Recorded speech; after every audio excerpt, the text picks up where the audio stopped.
all are doing well and study very hard.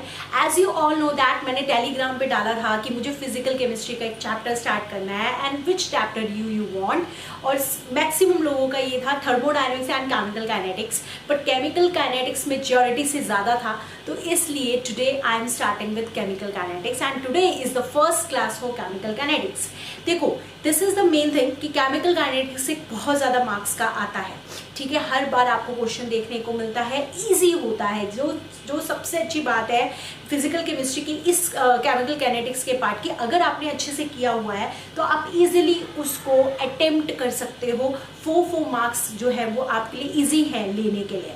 तो इसलिए उसको हमें किस तरीके से अप्रोच करना है, कितना लिमिटेड पढ़ना है, वो हम इस सीरीज में देखेंगे, ठीक है. अच्छे से ये सीरीज चलेगी.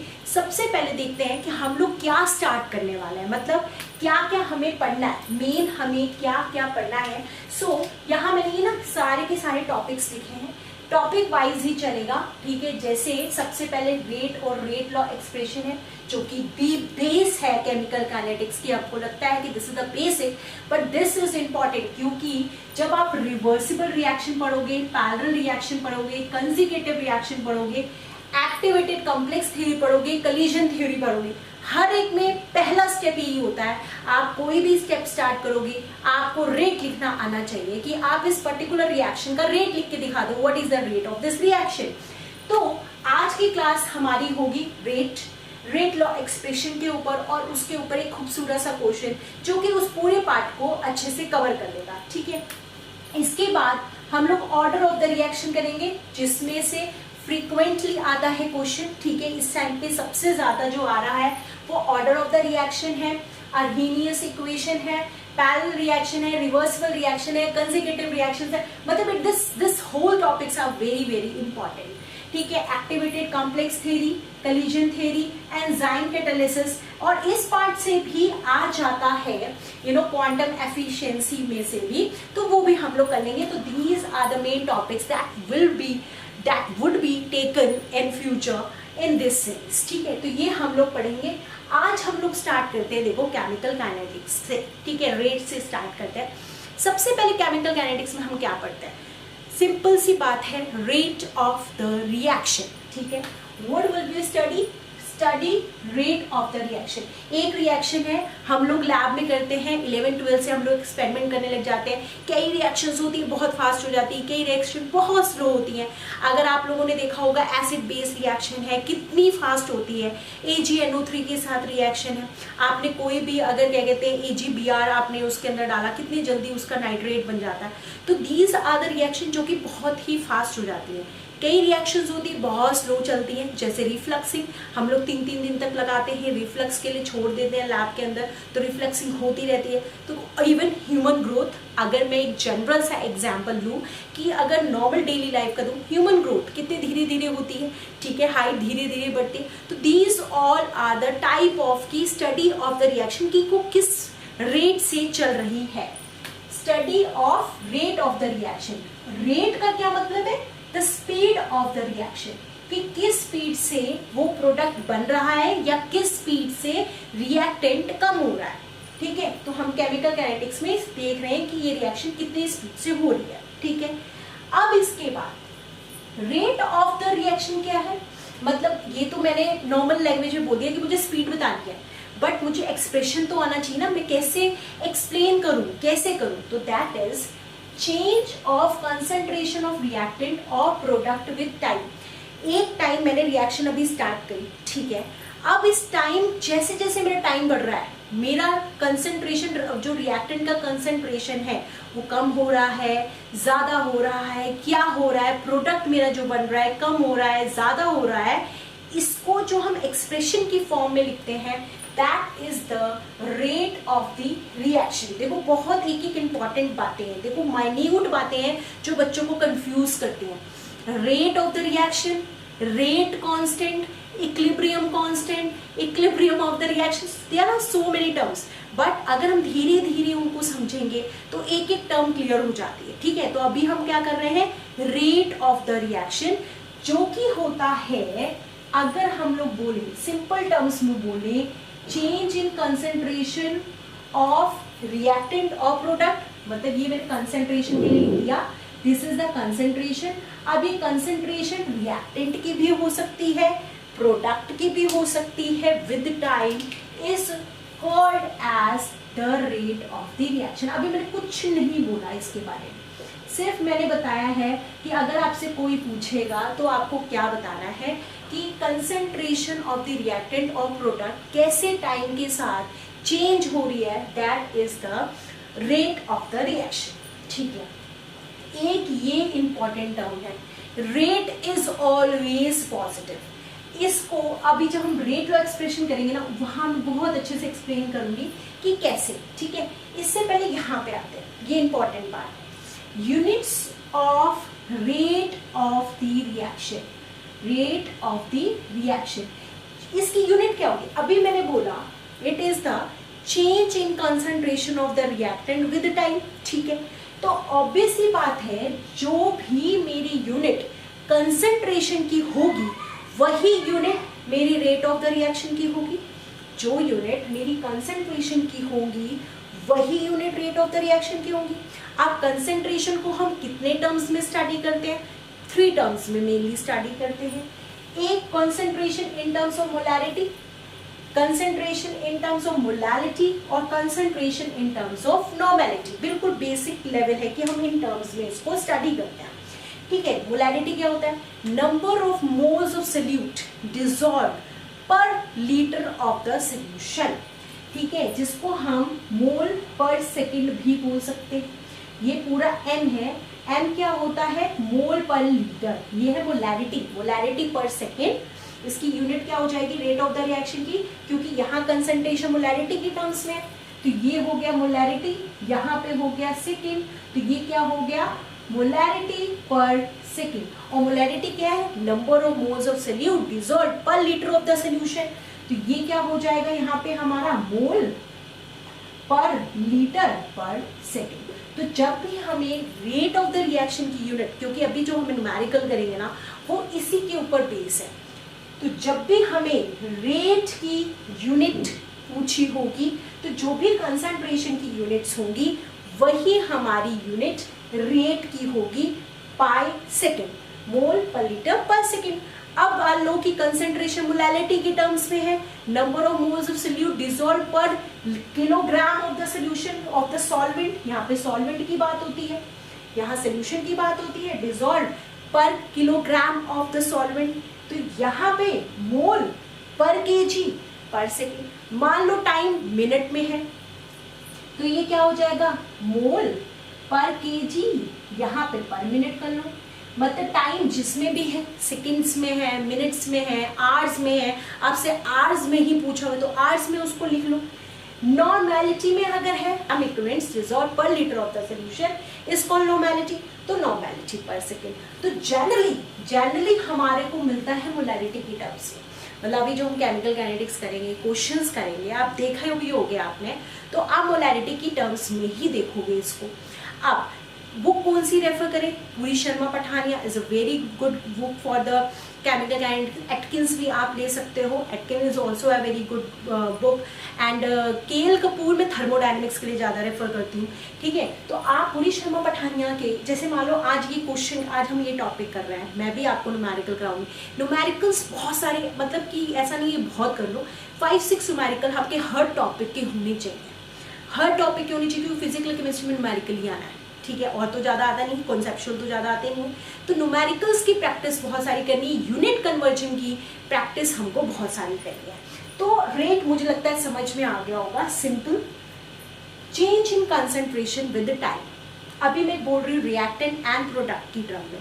अब इसी को हम कैसे लिखेंगे? अगर मान लो कोई रिएक्शन मुझे दे रखी है, इसी को मुझे अब लिखना है, तो उसको बोलते हैं रेट लॉ एक्सप्रेशन। क्या बोलते हैं उसको? Rate law expression. ठीक, अब हम लोग करते हैं rate law expression. Rate law expression का मतलब है, जैसे फॉर एग्जाम्पल मुझे कोई भी एक रिएक्शन लिखी हुई है, A + B give rise to product.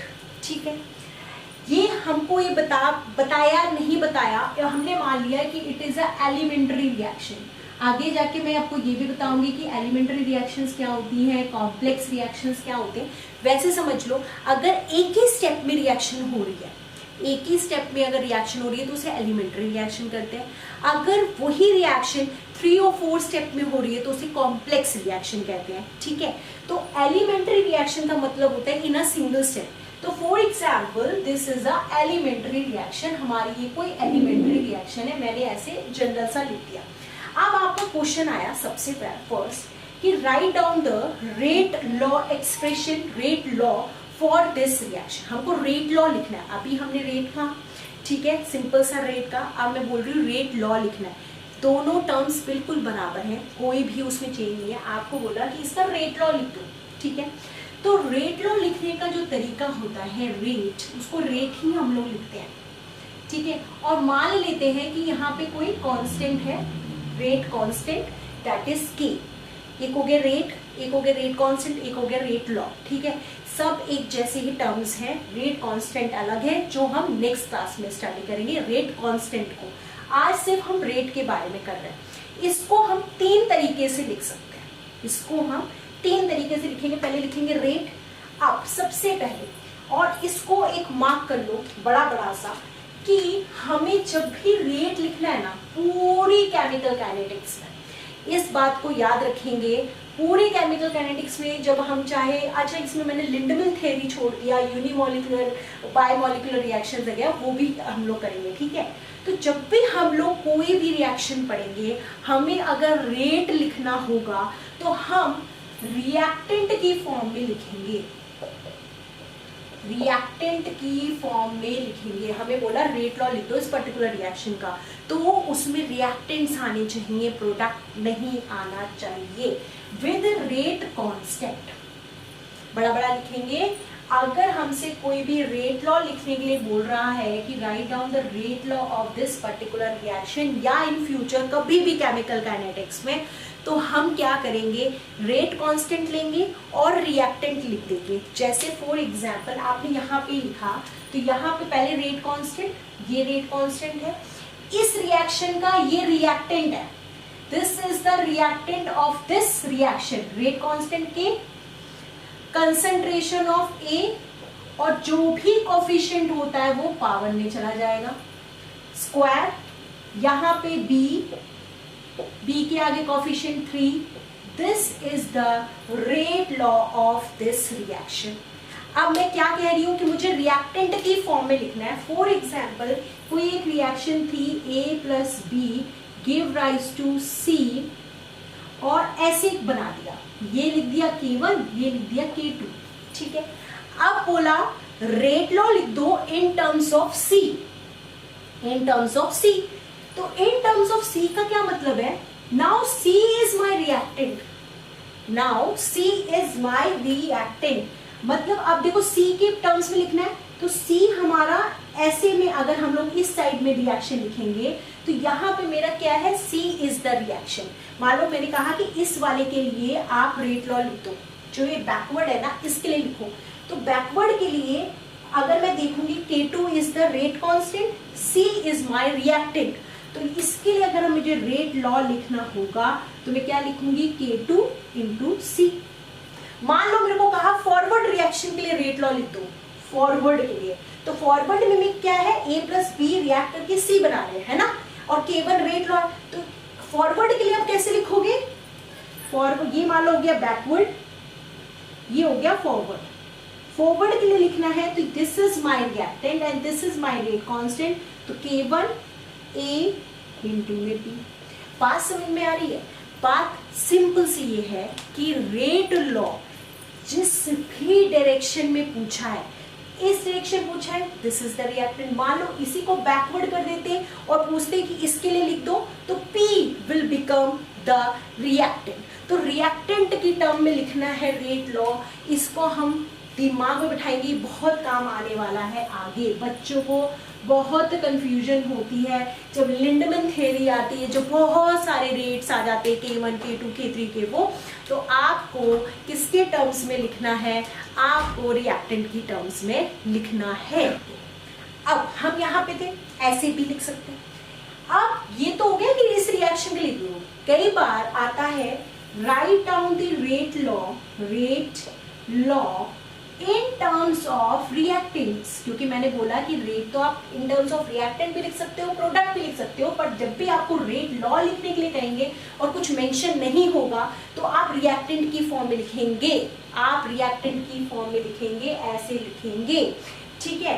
But आपको मेंशन किया कि रेट लॉ लिखो इन टर्म्स ऑफ रिएक्टेंट्स और इन terms of product, in terms of reactant, in terms of product, rate law in terms of product, ठीक है। आपको ये दो वर्ड्स लिख दिए कि रिएक्टेंट और प्रोडक्ट की टर्म्स में आप लिख दो, ठीक है। अब अगर आपको बोला रिएक्टेंट की टर्म में लिखो, अब रिएक्टेंट तो मेरा ए भी है, रिएक्टेंट तो मेरा बी भी है, तो आप किसी भी एक कंसंट्रेशन को उठा लो, जैसे मैंने rate law in terms of reactant में ए को उठाया, तो मैं कैसे लिखूंगी, D concentration of A by D T, ठीक है। Big change in concentration of A with respect to time, dt लिख दिया।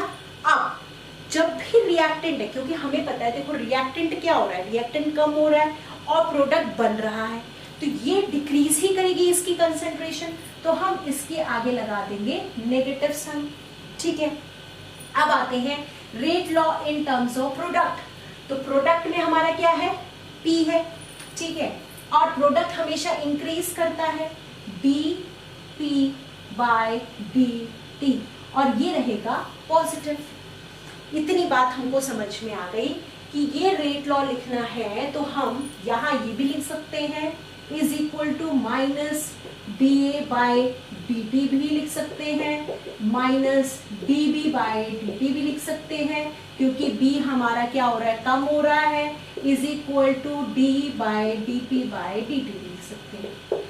मतलब ये सारा चीजें बिल्कुल परफेक्ट है, बिल्कुल परफेक्ट है। Rate law in terms of reactant, rate law in terms of product, ठीक है, हमको इस तरीके से लिखना है। अब होता क्या है कि यहाँ पे आपने देखा होगा कि जो कोफिशिएंट्स हैं उनको बाय में कर देते हैं, जैसे यहाँ पे 2 था 1/2 कर दिया, यहाँ पे 3 है 1/3 कर दिया, प्रोडक्ट के आगे 5 है इसे 5 कर दिया, ठीक है। ऐसा क्यों कर देते हैं, मतलब ये परफेक्ट है, this is the perfect rate, this is the perfect rate. Rate law आप इस तरीके से लिख सकते हैं k² ये तो पूरा कॉमन हो गया, इन टर्म्स ऑफ अगर a लिखना है माइनस dA बाय dt, जो कॉफिशिएंट है उसको 1/2 कर दिया, इसका कॉफिशिएंट 3 था इसको 1/3 कर दिया, उसको 1। अब ऐसा क्यों किया, क्योंकि ये अब बड़ा बड़ा लिखेंगे, रेट को हमेशा पर मोल के टर्म में स्टडी किया जाता है। Rates are study in terms of per mole, मतलब पर मोल के लिए होता है, एक मोल के लिए होता है। तो यहाँ पे 2 है तो इसको 1/2 कर दिया, यहाँ पे 3 है तो इसको 1/3 कर दिया, और अगर हमारी यही प्रोडक्ट था तो हमने 1/5 कर दिया, ठीक है। तो ये दिस इज द, क्योंकि हमें पर मोल करना है, ठीक है। एक तो हमारी ये वाली बात हो गई कि हमें पर मोल करना है। अब मैंने एक चीज बोली थी कि रिएक्टेंट के आगे नेगेटिव लगा दिया मैंने, है ना, और मैंने बोला कि रेट इज ऑलवेज पॉजिटिव, तो ये पॉजिटिव कैसे हुआ। अब इस बात को स्टडी करते हैं कि ये कैसे हुआ, ठीक है। इतनी बात समझ में आ गई, जब भी रेट लिखना है आपको ये लिख सकते हो। एक ये हो गया रेट लॉ, आप रेट ऐसे इनके टर्म्स में भी लिख सकते हो, रिएक्टेंट के टर्म्स में भी लिख सकते हो, प्रोडक्ट के फॉर्म में भी लिख सकते हो। ये खूबसूरत सा क्वेश्चन मैंने यहाँ लिखा है जिससे आपके सारे डाउट्स क्लियर हो जाएंगे। अब हम एक चीज़ के ऊपर चलते हैं जो मुझे ये बतानी है कि रेट इज ऑलवेज पॉजिटिव, वो कहाँ से आया। और एक और एक्सप्रेशन है जो हम लोग पूरे केमिकल काइनेटिक्स में कम से कम 10-20 बार लिखेंगे, वो लिखते हैं। जैसे we have A give rise to P, ठीक है। आपने देखा होगा केमिकल काइनेटिक्स में ये बहुत लिखा जाता है, at T is equal to 0, मान लो this is 10 मोल, ठीक है, 10 मोलर सोल्यूशन है ये। अभी तो रिएक्शन हो ही नहीं रही, तो P कितना होगा 0। at time T is equal to T, मान लेते हैं ये 5 मोलर ही बचा, मान लेते हैं 5 मोलर ही बचा, तो अगर ये 5 मोलर ही बचा तो ये कितना बना होगा, 5 ही बना होगा। अब मैंने ये कैसे लिख दिया, ठीक है। तो हमेशा इस बात को ध्यान में रखेंगे कि जो भी इन दोनों का सम है, इन दोनों का जो सम है वो इसके इक्वल आना चाहिए। मान लें कि ये 4 मोलर रह गया होता, कि ये अब 4 मोलर ही रह गया, तो ये कितना बन गया होता, 6 मोलर, है ना। तो 6 और 4 10। मान लो ये 3 मोलर होता तो ये कितना रह गया होता, भाई ये तो 3 रह गया, तो अभी कितना बन चुका होता, हमको ये पूरा 10 करना है, तो ये कितना बन जाएगा 7, ठीक है। तो ये पूरी केमिकल काइनेटिक्स में याद रखेंगे कि इन दोनों का जो सम है वो इसके इक्वल आना चाहिए, ठीक है। अब जैसे हम लोग जनरली केमिकल काइनेटिक्स में ऐसे लिखते हैं कि ये माना कि ये हमारा एट टाइम t हमारा रिएक्टेंट, आपने देखा होगा बुक्स में देखा होगा, ये A था, तो ये तो बिल्कुल भी 0, क्योंकि अभी तो रिएक्शन हुई नहीं है। फिर हुआ क्या कि एट टाइम t ये x बन गया, ये x बन गया। अगर ये x बन गया तो अब ये कितना होगा, क्योंकि इन दोनों का सम इसके बराबर होना चाहिए, तो मैंने लिख दिया a माइनस एक्स। ऑब्वियस है ना, 10 में से ये 10 था, ये 5 था, तो 10 में से 5 माइनस करोगे तो 5 ही आएगा ना, तो मैंने लिख दिया a माइनस एक्स। इन दोनों को ऐड करके देखो, a minus x plus x, x से एक्स कर दिया, a आ गया। मतलब ये जो मैंने इक्वेशन लिखी है बिल्कुल परफेक्ट लिखी है। तो इस तरीके से हमेशा ध्यान रखना है कि जो इन दोनों का सम होगा वो इसके बराबर होता है, हमें रिएक्शन इस तरीके से लिखनी होती है, ठीक है। मैं अभी बात कर रही थी कि रिएक्टेंट जो है हमारा रेट पॉजिटिव होना चाहिए, और मैंने आगे नेगेटिव क्यों लगाया, ठीक है। तो ये मैंने 5 माना था ना, और ये मैंने 5 माना था, ठीक है। अब इसके अकॉर्डिंग हम करते हैं, मैंने कहा रेट लिख दो इन टर्म्स ऑफ रिएक्टेंट, तो आपने क्या लिख दिया, is equal to minus DA by DT, minus DA by DT। अब A क्या है, अब A is the change in the concentration. यहाँ पे ये होता क्या है, यहाँ पे होता है change in concentration of A, कि A की कितनी कंसंट्रेशन चेंज हो गई, और वो होता है is equal to C2 minus C1 upon T2 minus T1।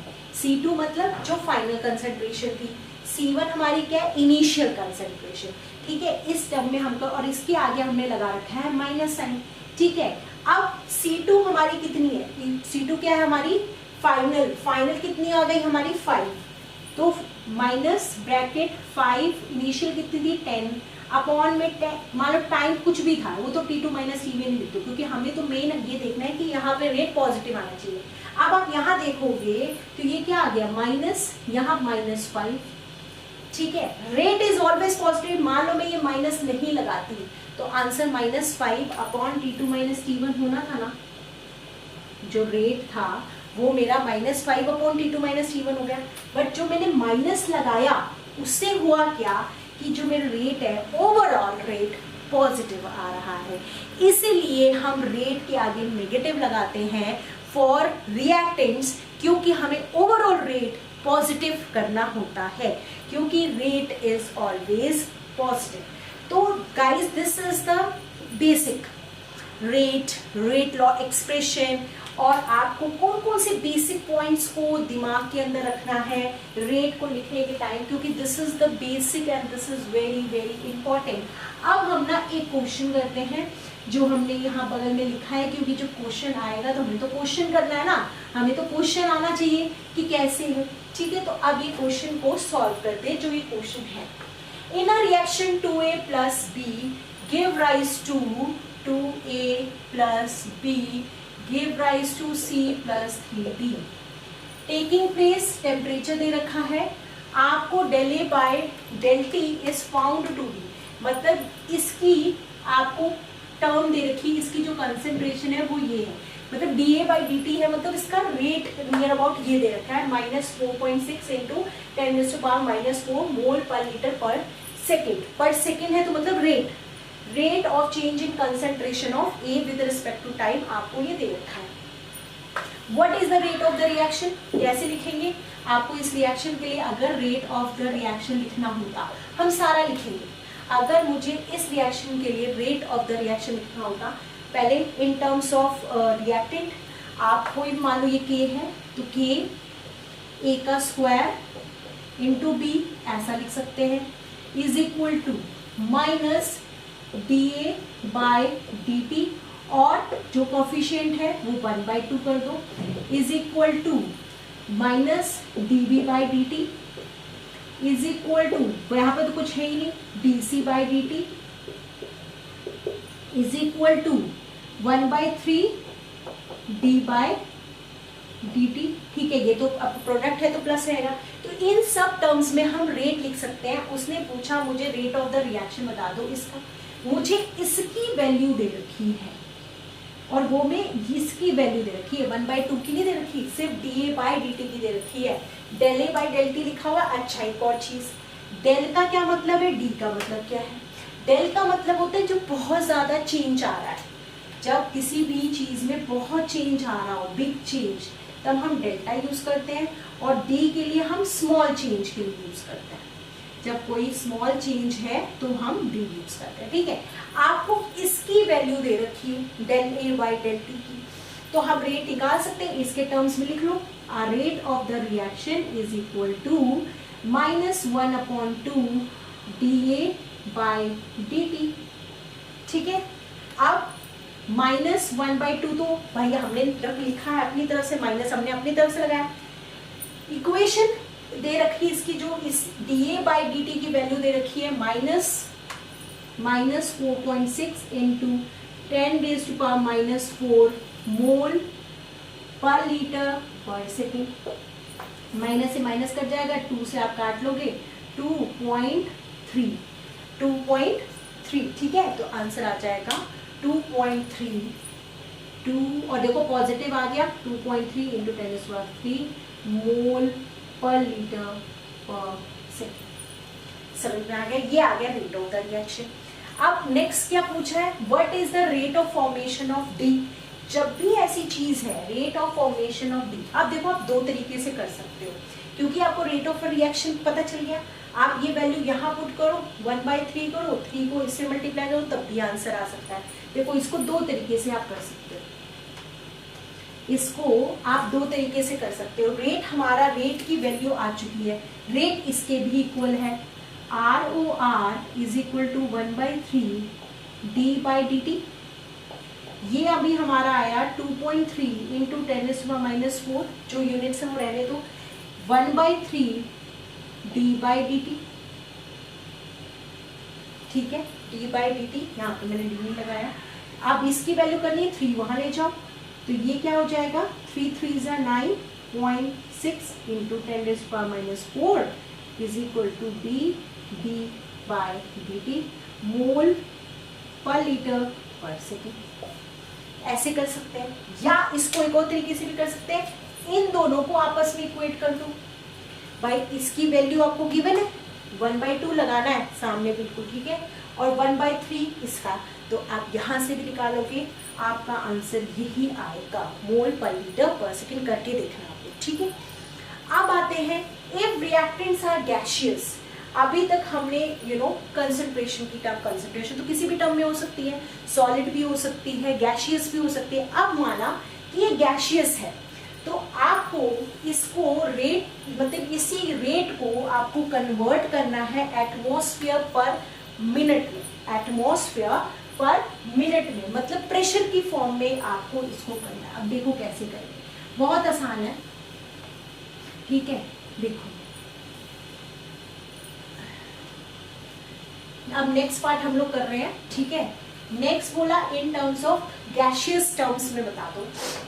हमें पता है PV is equal to nRT, P is equal to NV by RT। N by V को हम पता है कंसेंट्रेशन लिख सकते हैं, number of moles dissolved per litre of the solution, will write as C RT P। C is equal to P by RT। मतलब अगर हमारे पास कंसेंट्रेशन गिवन है और हमें प्रेशर की फॉर्म में उसको निकालना है, हमें तो प्रेशर की फॉर्म में निकालना है, तो pressure is equal to CRT। मतलब कंसंट्रेशन, जो भी हमारा रेट ऑफ रिएक्शन तो कंसंट्रेशन की टर्म्स में होता है, उसको R और T से मल्टीप्लाई कर दोगे, आपका आंसर आ जाएगा। हमारा रेट कितना आया था, क्योंकि जो रेट था वो कंसंट्रेशन की टर्म में हो सकता है, तो यहाँ पे is equal to 2.3 into 10⁻⁻4 into mole per litre पर सेकेंड, ये इसकी यूनिट थी। आर की यहाँ वैल्यू लिखेंगे 0.0821 लीटर एटमॉस्फेयर पर केल्विन पर मोल, ये यूनिट होती है आर की इन terms of atmosphere, litre atmosphere पर केल्विन पर मोल। टेम्परेचर हमारे को दे रखा है 300 केल्विन। अब आ गया आंसर, केल्विन से केल्विन कट जाएगा, पर मोल से पर मोल कट गया, पर लीटर से लीटर कट गया, एटमॉस्फेयर सेकंड बचा है। अब इसको मिनट में करेंगे तो इनटू इसको क्या कर दोगे 60 कर दोगे, तो ये मिनट में आ जाएगा। ठीक है, तो इन सबको जब आप सॉल्व करोगे तो 5.66 इंटू, अगर आप 60 से मल्टीप्लाई करो, into 10⁻⁻4 atmosphere per minute answer आ जाएगा। ठीक है, आप इसको सॉल्व कर लेना और फर्दर। ठीक है, that is the main is the thing कि आप कैसे कंसंट्रेशन को एटमॉस्फेयर में कन्वर्ट करोगे। आपको क्या करना है, क्योंकि कंसंट्रेशन मोल पर लीटर पर सेकेंड में था, आपको सिर्फ कुछ नहीं करना, आर और टी से मल्टीप्लाई करना है। आर की आप कौन सी यूनिट लेंगे 0.0821 लीटर एटमॉस्फेयर पर केल्विन पर मोल, लीटर एटमॉस्फेयर पर केल्विन पर मोल सारी कट जाएंगी, तो आपका एटमॉस्फेयर पर सेकेंड बचेगा। मिनट में कन्वर्ट करने के लिए इंटू 60 करेंगे, तो that will be the answer of this numerical. ठीक है, सो होप गाइस आपको ये बेसिक लेवल अच्छे से समझ में आया होगा। नेक्स्ट में हम मोलिकुलैरिटी वाले टर्म्स करेंगे और टी हाफ करेंगे, order of the reaction start करेंगे। तो नेक्स्ट क्लास में और भी कुछ डिफरेंट क्वेश्चंस के साथ, डिफरेंट टॉपिक के साथ आप लोगों से मिलते हैं। This is for this class, thank you so much.